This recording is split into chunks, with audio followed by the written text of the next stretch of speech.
আওয়ামী লীগ ক্ষমতা থেকে চলে গেলে আপনাকে দেশ থেকে চলে যেতে হবে কিনা, বা দেশ থেকে আপনি চলে যাবেন? আমি বাংলাদেশের একজন পুলিশ কর্মকর্তা, আমি যোগ্যতার ভিত্তিতে বিসিএস পরীক্ষা দিয়ে পুলিশে এসেছি। আমি এই যাবৎ ফলে যতগুলি আমি আমার চাকরিকালীন সময়ে আমি কখনো কোনো বিষয়ে আমি আমার আইনকে প্রাধান্য দিয়েছি, আমার সিআরপিসি পিআরবিকে প্রাধান্য দিয়ে কাজ করেছি। আমি সাধারণ মানুষের পাশে কাজ করছি। আমাকে চলে যেতে হবে কেন? আমি আমার সঠিক কাজটাই করছি। সঠিক কাজটা করতে গিয়ে আমি সকলের মন জয় করতে পারি না হয়তো বা, সে কারণে কেউ কেউ আমার প্রতি মনে কোনো থাকতে পারে, বাট আমি কিন্তু আমার সঠিক কাজটাই করছি এবং মানুষকে প্রতিদিন আমি সেবা দিচ্ছি। আপনার বিদেশে কোনো টাকা আছে কিনা? সৌদি আরব, মালয়েশিয়া, আমেরিকা, ইউরোপ? আমার টাকা যদি থাকেই আমি তো বলবোই আমার টাকা নাই। ডিবি হারুন সে কোথায়? খালেদ মহিউদ্দিন সাহেব ভাই বলেছিল যে আপনার যদি ক্ষমতা না থাকে, এই সরকার পরিবর্তন হলে আপনি কোথায় যাবেন? সে বলেছিল আমি কোথায় যাব, আমি বাংলাদেশেই থাকবো। আজকে তাকে দেখা যাচ্ছে না। আমার খুব শখ করছে ভাই ওই হোটেলে ভাত খাওয়ার। ওই হোটেলে হিরো আলম ভাত খেয়েছে, ওই হোটেলে অপবিশ্বাস ভাত খেয়েছে, ওই হোটেলে অনেকেই ভাত খেয়েছে, বিশেষ করে সর্বশেষ ছাত্র সমাজের 6 সমন্বয়কও ভাত খেয়েছে। কিন্তু আমার খুব শখ করছে ভাই ওই হোটেলে ভাত খাওয়ার। আমার অনেক দিনের আশা যে ওই হোটেলে ভাত খাবো।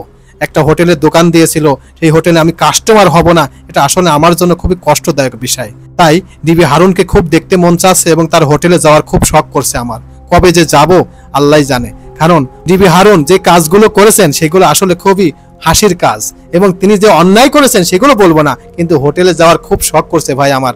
আমি হোটেলে যে কবে যেতে পারবো আমি নিজেও জানি না, তবে হোটেলটা আমার দেখতে মন চাচ্ছে এবং সেই হোটেলের একদিনের ডিনার করার খুব শখ করছে আমার।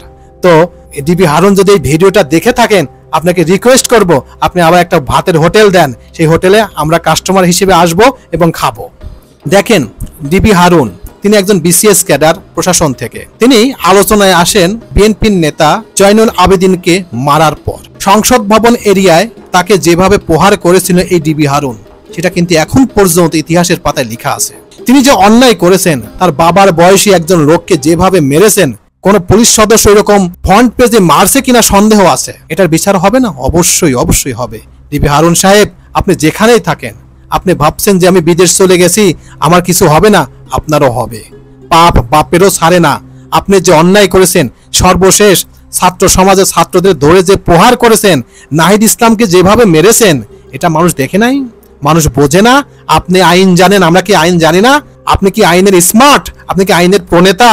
আপনি যে অন্যায় করেছেন সেগুলোর বিচার হবে। আপনি যেখানেই যান, যেখানেই থাকেন, আপনাকে ধরে হলেও আপনার বিচার করা হবে, এবং এমন বিচার করা হবে সেগুলো ইতিহাসের পাতায় লেখা থাকবে। এবং যারা ক্ষমতায় আসবে পরবর্তীতে, তারা এই বিচার দেখে ভয়ে আটকে উঠবে এবং তারা আর জীবনে যাতে এই অন্যায় না করতে পারে সেই ব্যবস্থা করা হবে। আমি জানি না আপনার বয়স কত। আপনার বয়সে যদি 60 বছর হয়, কিংবা 50 বছর হয়, কিংবা 40 বছর হয়, আপনি যত মিথ্যা কথা বলেছেন সেই মিথ্যার শাস্তি মহান আল্লাহ তাআলা এমন ভাবে দেবে সেটা আপনি কল্পনাও করতে পারবেন। ইসলাম ধর্মের সবচেয়ে জঘন্যতম, সবচেয়ে মহাপাপ হচ্ছে মিথ্যা কথা। আর সেই মিথ্যা কথা আপনি বলেছেন, আপনি প্রতিটা সেকেন্ডে সেকেন্ডে যে মিথ্যা কথা বলছেন সেটার বিচার কে করবে? সেটার বিচার মহান আল্লাহ তাআলা করবে। কিন্তু আপনি বাংলাদেশের 18 কোটি মানুষের সাথে যে বেঈমানি করেছেন, বাংলাদেশের 18 কোটি মানুষের সাথে যে অন্যায় করেছেন, এটার বিচার 1000 গুণ 1000 যত হয় তত পার্সেন্ট আপনার বিচার করা হবে।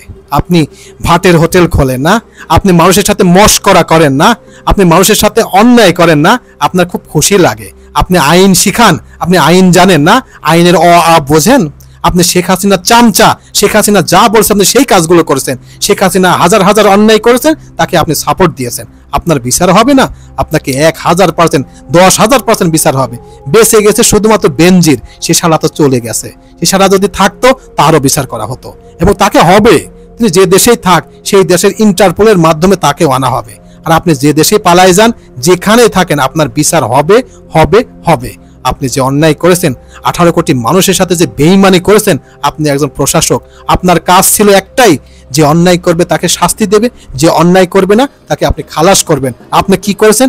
যে অন্যায় করেছেন তাকে বসে আপনি এসি রুমে ঘুমাইছেন, তাকে ঘুরতে দিয়েছেন, আর যে অন্যায় করে না তাকে ধরে আপনি পাকড়াও করেছেন। এই হচ্ছে আপনার আইন। আইন শিখান না মিয়া, আইনের অপব্যবহার করেন না। আপনাকে শাস্তির আওতায় আনা হবে, আনা হবে, আনা হবে। এটা আপনি অপেক্ষা করেন, ধৈর্য ধরেন, সবকিছুই হবে। তো এই ছিল মোটামুটি আমাদের আজকের প্রতিবেদন। আমার এই কথাগুলো শোনার জন্য আপনাদেরকে অনেক অনেক ধন্যবাদ।